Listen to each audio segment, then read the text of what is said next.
La vie en 3 lettres, le journal en 3 titres sur Canal 3 Bénin. Mesdames, Messieurs, bonsoir et voici les titres de cette édition. L'actualité nationale avec l'effet d'annonce, de surprise et de polémique des nombreuses solutions proposées par les Africains contre le coronavirus. L'Organisation mondiale de la santé jusque-là n'a rien homologué, mais les remèdes Made in Africa font présentement le tour des réseaux sociaux et alimentent les débats sur les médias internationaux. Tanguy Agoyi se propose de nous les passer en revue dès le début de ce journal. Et puis, le gouvernement béninois ne croise pas les bras face aux ravages du coronavirus dans le pays. Une riposte, et pas des moindres, s'organise jour comme de nuit contre la pandémie. Une nouvelle cargaison d'équipements médicaux et de protection a atterri hier à l'aéroport international Bernardin Cardinal Ganti de Kadiaou. Nous suivrons le compte-rendu de la cérémonie de réception dans un instant.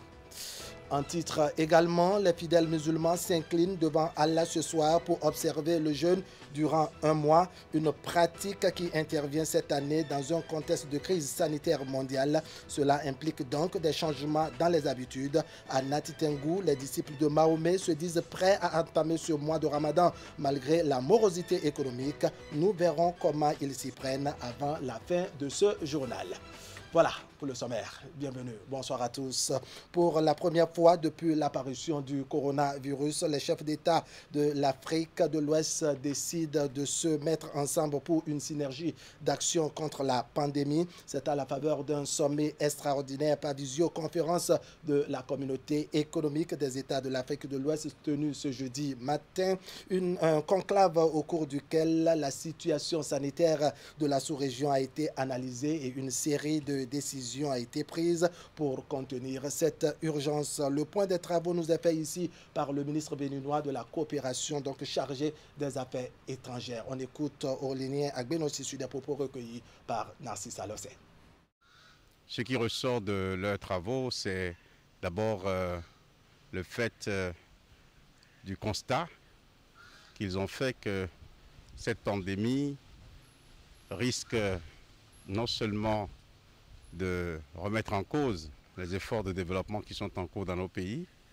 Elle affaiblit la capacité des États à faire face à leurs défis habituels, mais elle met en rude épreuve nos systèmes de santé et risque de nous éprouver durement vu la faiblesse de nos systèmes, mais aussi de la pauvreté qui est le lot de plusieurs pays de notre sous-région.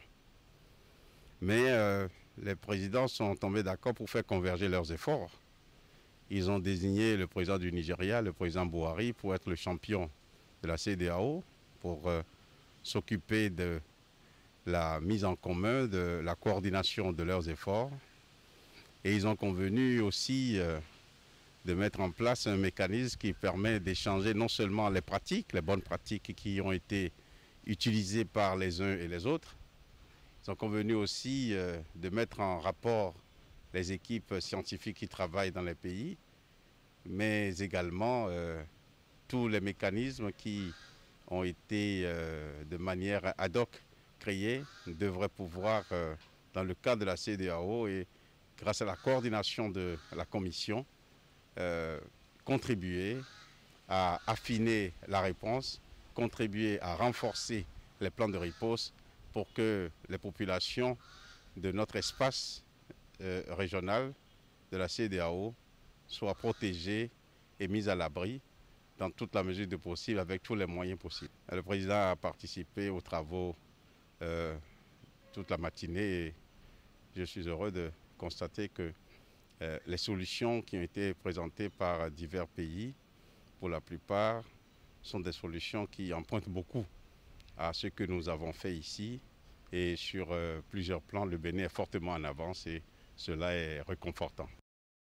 Avec le coronavirus, l'Afrique s'illustre dans la détermination pour trouver des remèdes au mal. Les propositions des chercheurs du continent se multiplient et affluent de toutes parts. Certes, les produits proposés jusque-là ne sont pas encore homologués par l'Organisation mondiale de la santé qui en a la prérogative. Mais en attendant d'être à ce niveau, quelles sont les solutions diverses proposées jusque-là? Tanguy Agoyi a essayé de les passer en revue. Voici sa réalisation.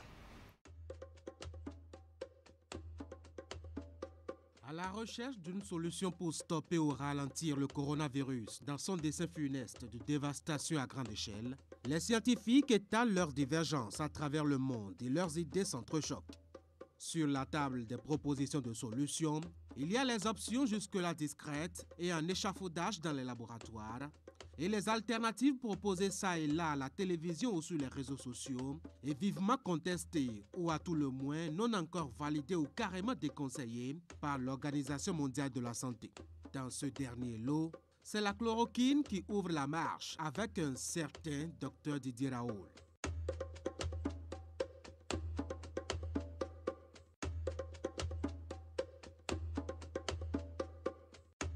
Le médecin français ressuscite une vieille combinaison naguère affectée au traitement du paludisme, maladie endémique et essentiellement tropicale. Au début, l'idée est violemment combattue dans le cercle des hommes de la blouse blanche qui mettent en avant dans un premier temps la modestie numérique des tests effectués par l'homme aux cheveux en crinière et aux barbes et moustaches hirsutes. Puis, dans un second, ils ont avancé les effets secondaires du comprimé, relativement dangereux de nos styles pour le cœur. À la fin, l'OMS a, semble-t-il, fermé les yeux et la chloroquine est devenue tacitement le remède par excellence, adopté par la plupart des pays, notamment africains, touchés par le mal. Le Bénin s'en est d'ailleurs offert un stock des temps de guerre.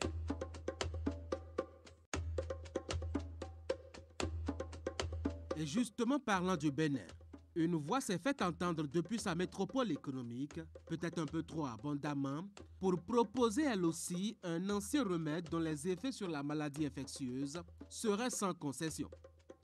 La solution à pivirine du tonitruant Valentin Agon. C'est une solution disponible depuis un bout de temps maintenant dans les pharmacies, à la fois antivirale et antirétrovirale selon les précisions de son concepteur, qui s'est proposé de le réorienter vers le traitement du Covid-19. Le produit a même failli être engagé avec d'autres dans un protocole de test d'évaluation au Burkina Faso, avant que les hommes intègres ne renoncent officiellement à l'idée. Mais Valentin Agon persiste et signe, même si sa voix est de moins en moins audible, que son produit est un miracle contre le mal actuel.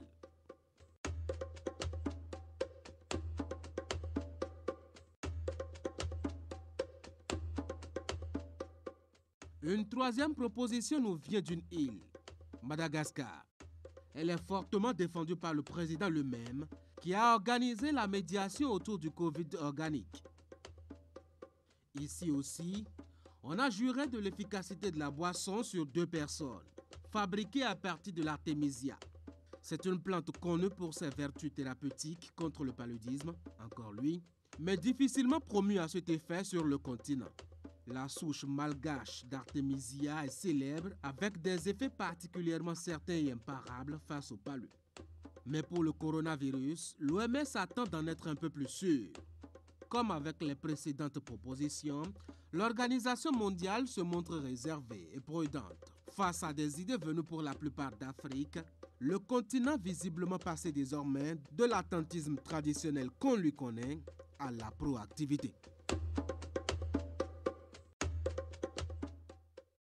On évoque à présent les effets du coronavirus avec les commerçants du département du Zou dans les marchés de Boycon et environ. Ce n'est pas la grande affluence. Les revendeuses et autres marchands passent le clair de leur temps à espérer d'éventuels clients et à plusieurs reprises, la journée s'achève avec des chances très minces.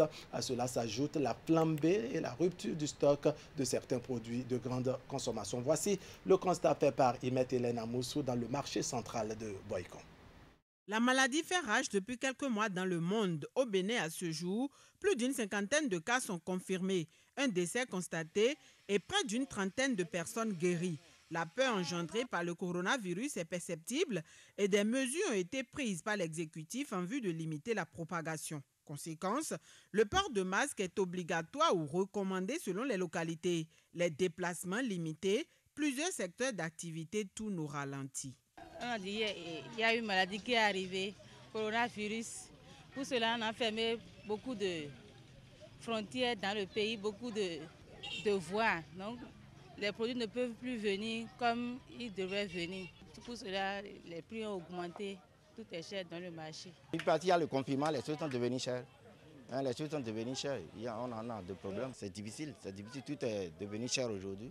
Mais on n'a pas le choix. Comme on doit consommer, bon, il faut venir acheter, même si c'est cher.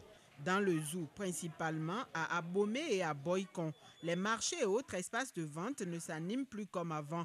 Les acheteurs et autres clients se font rares. Derrière les étalages, les jours ordinaires, les bonnes dames espèrent en vain le passage d'un potentiel client pour l'écoulement de leurs marchandises. Avec l'établissement du cordon sanitaire, le marché central de Boycon, jadis grand pôle d'attraction, n'est même plus aujourd'hui aussi animé les jours de marché.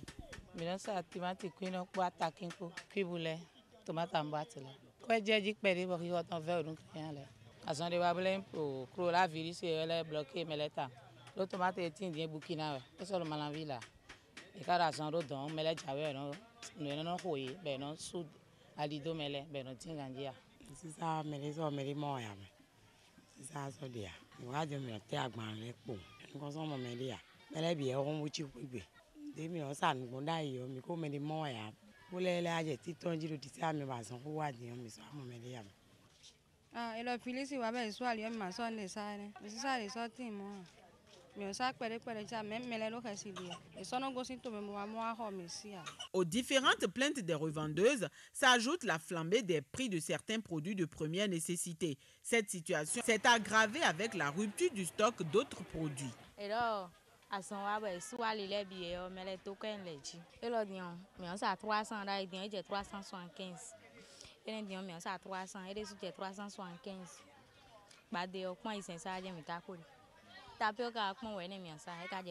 La crise sanitaire créée par le Covid-19 s'accompagne de plus en plus d'une perturbation économique dans différents secteurs. Les bars, restaurants et autres lieux de détente ainsi que les écoles sont fermés depuis plusieurs semaines. Les lieux de culte n'accueillent plus de fidèles. Vivement que la situation s'améliore et que les citoyens béninois retrouvent leurs habitudes quotidiennes qui contribuent à leur épanouissement culturel et socio-économique. Une nouvelle commande d'équipements médicaux et de protection contre le coronavirus a été réceptionnée par les membres du gouvernement dans la nuit d'hier mercredi. La cérémonie de réception de ces matériels sanitaires s'est déroulée à l'aéroport international Cardinal Bernardin Ganti de Kadiaou. Ali Moumouni nous propose ici le résumé de la phase protocolaire de cette cérémonie de réception dans ce reportage. Les réceptions de matériel pour la lutte contre le Covid-19 au Bénin se poursuivent sur le tarmac de l'aéroport international Cardinal Bernardin Ganti de Cotonou. Une fois encore, le ministre de la Santé Benjamin Humpati et celui de l'économie et des finances Romuald Ouadani sont allés recevoir de nouveaux produits commandés par le gouvernement. 33 autres palettes d'équipements médicaux et de protection contre le coronavirus sont acquises pour renforcer le dispositif déjà installé. Il s'agit notamment de 12 millions de masques chirurgicaux et de 1 million de masques de type FFP2. Mais en dehors de ces masques qui vont servir pour assurer le respect des mesures de protection, nous avons également des équipements pour les laboratoires. Il s'agit notamment des postes de sécurité microbiologique de type 3 et de type 1 pour les manipulations. Comme vous le savez, le gouvernement est dans une démarche de décentralisation du diagnostic. Et nous allons bientôt installer dans les 12 départements du pays des laboratoires pour assurer le diagnostic de la COVID-19 de manière décentralisée.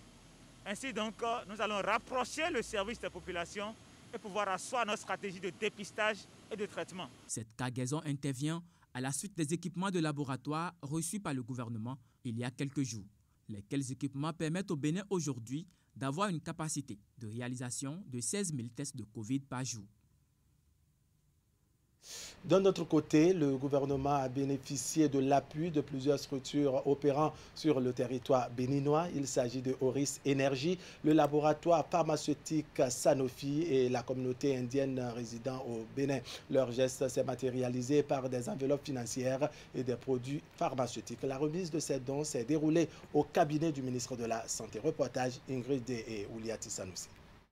Un chèque certifié d'une valeur de 10 millions de francs CFA et un bon de carburant d'une valeur de 5 millions de francs CFA, gracieusement offert au ministère de la Santé. C'est un geste de la structure Auris Énergie pour accompagner le gouvernement dans la lutte contre le coronavirus au Bénin. La société Auris Bénin a voulu accompagner le gouvernement, dans son effort de lutte contre cette pandémie, nous vous prions de noter le caractère symbolique de cet accompagnement, vu l'importance des dépenses liées à cette pandémie. À la suite de Oris Énergie, la communauté indienne au Bénin a elle aussi manifesté sa générosité à travers un don financier de 11 millions de francs CFA pour contribuer à la riposte contre cette pandémie. Un geste qui, selon le directeur de cabinet du ministre de la Santé, vient renforcer la collaboration entre les deux pays. Aujourd'hui, nous sommes venus au nom de la communauté indienne pour faire un don symbolique. Chacun est en train de jouer son rôle pour éviter cette épidémie. Je voudrais saluer au nom du ministre de la Santé ce geste assez symbolique qui nous montre encore une fois que la solidarité va au-delà des frontières. Le laboratoire pharmaceutique Sanofi, représenté ici par Yvonne Aglo, se joint à la cause commune avec 1600 boîtes de médicaments composées chacune de 30 comprimés de plaquenine 200 mg, encore appelé hydroxychloroquine. Les autorités sanitaires ont saisi l'occasion pour exprimer leur gratitude à toutes les différentes structures qui sont déjà venues en aide à l'État béninois dans cette crise sanitaire mondiale. Une mauvaise nouvelle cette fois-ci avec nos confrères de la radio La Voix de l'Islam qui se sont réveillés ce matin avec une alerte inhabituelle. Un incendie dont on ignore pour l'instant l'origine réelle a pratiquement tout emporté dans sa furie malgré la prompte réaction des sapeurs-pompiers. Selon les informations recueillies sur place, tout serait parti d'un court-circuit. La conséquence, c'est que la régie, le studio et les autres locaux contenant des matériels sensibles ont été touchés par les flammes. Devant donc la tristesse et la désolation des uns et des autres, les responsables de cette station radio invitent toute la communauté musulmane et même les non-musulmans à manifester leur soutien afin que la radio La Voix de l'Islam puisse être reconstruite et reprendre ses émissions. Pour plus d'explications sur les circonstances de l'incendie, je vous invite à suivre ici le chef service technique de la radio qui était au micro Canal 3 Bénin de Idriss Boukari. Comme d'habitude, c'est toujours des coups-circuits. Donc, le feu est parti comme ça. Déjà à 7h07, il y a eu un détonnement. Donc, avant d'aller voir qu'est-ce qui se passe là, il y a une fumée épaisse qui nous a renvoyés dehors. Donc, on ne peut rien faire. Donc, il a fallu qu'on appelle les sapeurs-pompiers pour venir nous aider à éteindre le brasier. Sans tarder, ils sont venus. Vraiment, ils ont été très efficaces. Avec l'aide de la population, on les a aidés aussi. On a cassé les fenêtres, les grilles. On est rentré et ensemble, on a pu éteindre le feu. Vraiment, ils sont à féliciter parce que, sans vous mentir, ils ont été braves avec l'aide aussi de la population. Ça a marché. À partir de 7h, il y a l'émission Hausa qui passe. Donc, je crois que c'est le générique qui passait quand le détonnement a pris et la radio a coupé. Donc, c'est de là que le feu est parti. Donc, on a tout perdu. Le studio est parti, la régie est partie, donc il n'y a rien à récupérer. À part l'émetteur qui est isolé de la régie, qui est sur la date de la mosquée. Donc, je peux vous dire que à l'heure où je vous parle, c'est seulement l'émetteur qui est bon. Sinon, tout est parti, la table de mixage, les onduleurs, l'émetteur secoue, le faisceau. Bon, il n'y a rien à récupérer. L'amplificateur, tout est parti. Tout est parti.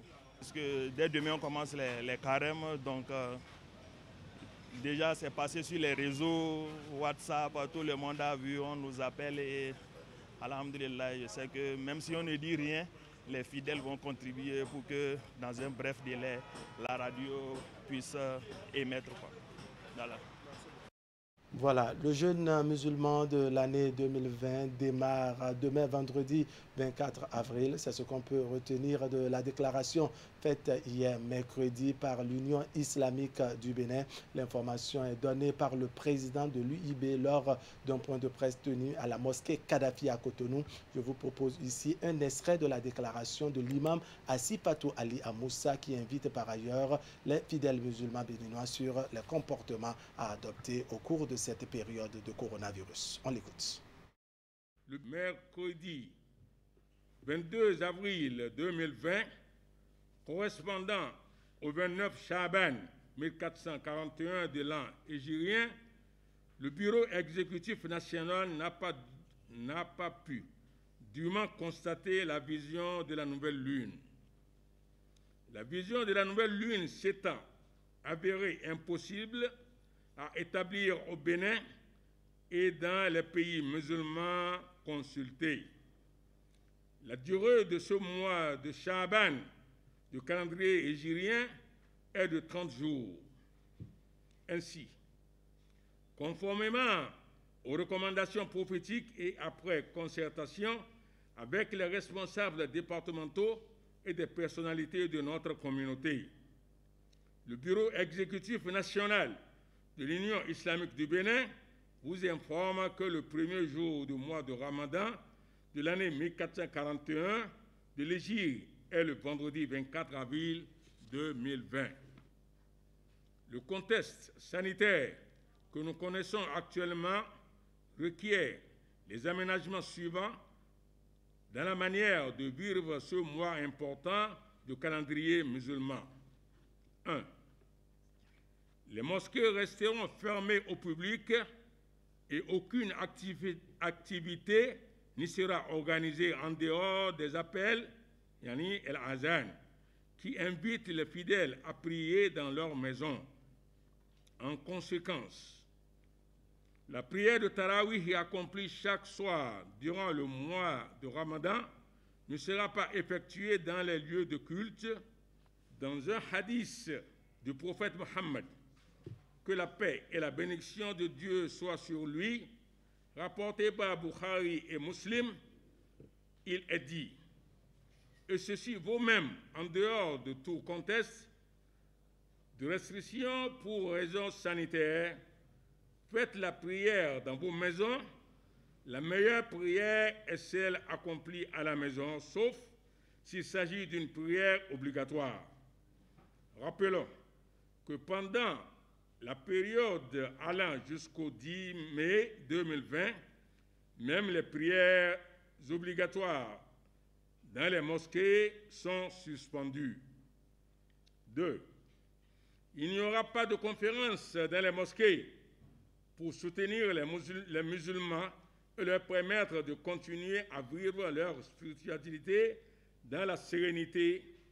L'Union islamique du Bénin diffusera des différents canaux de communication des discours religieux prononcés par des imams sous forme de capsules vidéo enregistrées dans ces locaux, ainsi des débats interactifs. La pandémie de coronavirus, le cordon sanitaire, la suspension des prières en groupe dans les mosquées, le port de masques, etc., ne sont pas un frein à la pratique du jeûne. Seules les personnes malades sont dispensées et sont même dans l'obligation de ne pas jeûner pour ne pas mettre leur vie en danger. Alors, le jeûne musulman démarre demain vendredi, comme vient de l'annoncer le président de l'Union islamique du Bénin. Mais cela se fera sans la ferveur du début du Ramadan qui se constate au niveau des mosquées sur l'étendue du territoire national. Cette situation, bien entendu, est due à la fermeture des lieux de culte dans les mosquées. Et pour savoir comment les musulmans se préparent pour accueillir le jeûne de Ramadan, la rédaction de Canal 3 Bénin s'est intéressée à une famille résidente à Cotonou. Voici l'enquête réalisée par Ali Moumouni et Moufid Sabo. À seulement quelques jours du mois de Ramadan, nous nous sommes rendus au domicile de Mohamed Awal Hamza, professeur d'histoire et géographie dans une école privée à Cotonou. Alors qu'il s'apprête à accueillir le mois béni du calendrier musulman, sa femme accouche. Actuellement, vraiment, on rend grâce à Dieu. Dieu nous a accordé une fille tout à l'heure, donc elle vient d'accoucher. C'est pourquoi elle n'est pas présente à la maison. Elle est encore aux soins. Une bonne nouvelle qui vient s'ajouter à celle du jeûne de Ramadan. Mais pour ce double heureux événement, la famille du jeune enseignant s'y est déjà apprêtée. D'abord, on se prépare au niveau de la foi. Comment faire pour être correct pendant ce Ramadan, pour que Dieu puisse être satisfait de nous. En dehors de la foi, c'est là maintenant on va entrer, même en ce qui concerne la santé même de l'homme. Il faut manger avant d'être en bonne santé pour pouvoir faire le jeûne. Donc on s'est quand même ravitaillé de notre moyen, par rapport à nos moyens. Donc on a essayé d'acheter les choses, riz, macaroni, ainsi de suite.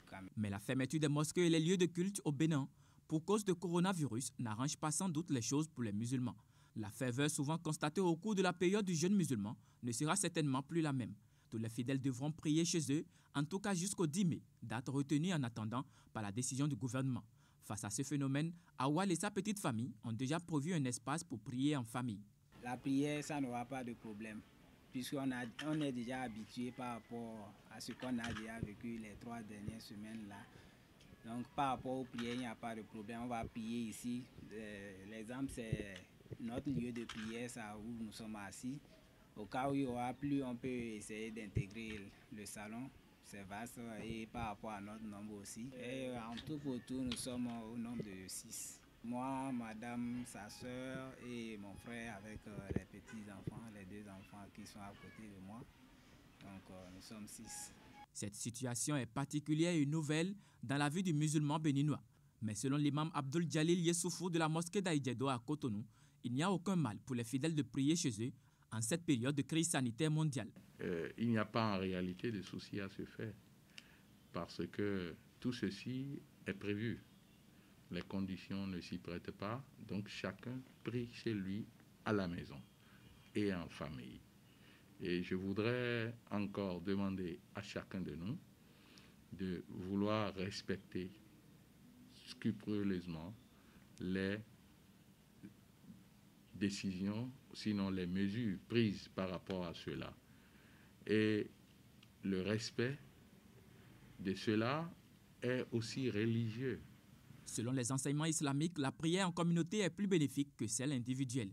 De même que la prière à la mosquée se révèle aussi très importante. Mais avec la pandémie à coronavirus qui oblige tous les musulmans à rester chez eux, les conditions deviennent différentes, nous a précisé l'imam Abdul Jalil. Nous l'avons dit, à l'impossible, nul n'est tenu. S'il vit seul à la maison, au lieu d'aller chercher un individu pour prier, faire la prière en groupe, et peut-être que c'est un potentiel malade, et donc il prie tout seul à la maison, et par la grâce d'Allah, il aura la récompense de celui qui a fait la prière en groupe, mais tout dépendra de l'intention. Le jeûne de Ramadan de 2020 aura bien lieu malgré le Covid-19, et c'est l'occasion pour les fidèles d'accroître les prières et les invocations pour demander la clémence et la protection d'Allah.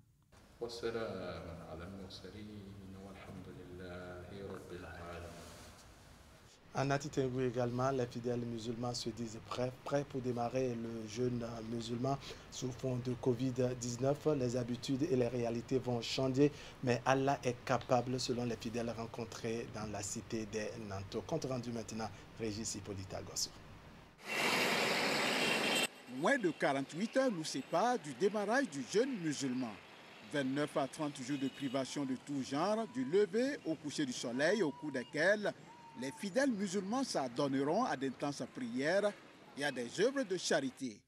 À Djougou, cité à 90% musulmans, ce mois béni de Ramadan s'annonce très pénible au dire des fidèles musulmans rencontrés en raison de la crise sanitaire mondiale liée à la pandémie du coronavirus. Bon, nous nous apprêtons malgré tout très difficilement, puisque le gouvernement a pris un arrêté interdisant de ne plus prier dans les mosquées, là où nous nous retrouvons auparavant pour célébrer les prières. Maintenant, vous pouvez imaginer comment est-ce que c'est très très difficile pour nous d'entamer ce mois béni de Ramadan. Bon, on s'apprête, mais on n'a pas le courage, quoi.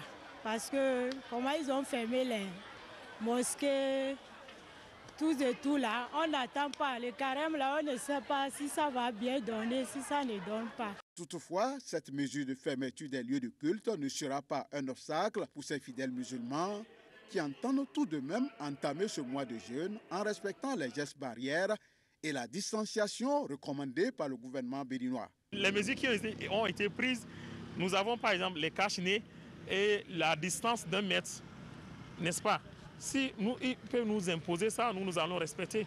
Nous allons bien avoir nos cache-nez et nous allons respecter dans nos différents lieux de prière. Cette distance donnée, nous allons le faire dans les mosquées. On peut dire que nous sommes en deuil en tant que musulmans fidèles qui pensent toujours à sa religion, qui pensent toujours à la coopération qu'il avait avant cette pandémie. Et le gouvernement n'a pas le choix, sauf d'éviter les regroupements. Donc maintenant, est-ce que ça peut empêcher encore un bon fidèle d'avoir une bonne adoration? Je crois totalement non. Totalement non, parce que la vie humaine est très chère. Et avec ces mesures, ça serait intéressant, puisque sans la santé, il n'y a pas carême. Même s'il y a la fermeture des lieux de culte et des marchés, si l'on veut prier, avec ta famille, vous pouvez prier ensemble à la maison. Mois de grande spiritualité, de partage et de privation nutritionnelle chez les fidèles musulmans, le Ramadan est paradoxalement un mois de grande consommation de certains produits de première nécessité tels que le riz, le sucre et le lait. Des produits que la plupart des populations de Djougou achètent au marché de Kassoua. Ce marché étant fermé par arrêté préfectoral à cause de la crise sanitaire, constitue un véritable casse-tête pour les fidèles musulmans, surtout en cette veille de Ramadan. Nous avons appris que le marché de Kassoua a été fermé. Vous comprenez avec moi que ce n'est pas ce marché que nous vivons ici à Djougou. Parce que nos dames et nous-mêmes en question, c'est là-bas que nous nous approvisionnons. Et aujourd'hui que c'est fermé, c'est très très difficile pour nous d'abord de suivi. En dehors de ça, voilà ce mois qui vient. Et dans ce mois, vous comprenez que nous avons tellement besoin des marchés et nous avons besoin des produits pour faire le carême avec. Et concernant le marché de Kassoua, bon, en tout cas, il y a à peu près les choses que l'on peut payer dans les autres marchés. Comme c'est ça, là, ils ont fermé. Il y a à peu près les choses que l'on peut payer. Et ce n'est pas forcément payer le lait, du riz qui fait carême. Même la pâte, là, l'on peut manger pour faire carême avec. Il est plus qu'une évidence que ce mois ne sera pas du tout aisé pour les fidèles musulmans de Djougou. Même si les mosquées resteront fermées du moins jusqu'au 10 mai prochain, ils sont tout de même déterminés à respecter ce 4e pilier de l'islam pour espérer en retour la clémence d'Allah afin que le mauvais sort lié à la pandémie du coronavirus soit conjuré. Voilà qui vient mettre un point final à cette édition que je vous remercie d'avoir suivi. L'information continue sur Canal 3 Bénin. On se retrouve demain pour partager le reste de l'actualité. Bon début de Ramadan à toute la communauté musulmane. Mesdames, Messieurs, portez-vous bien.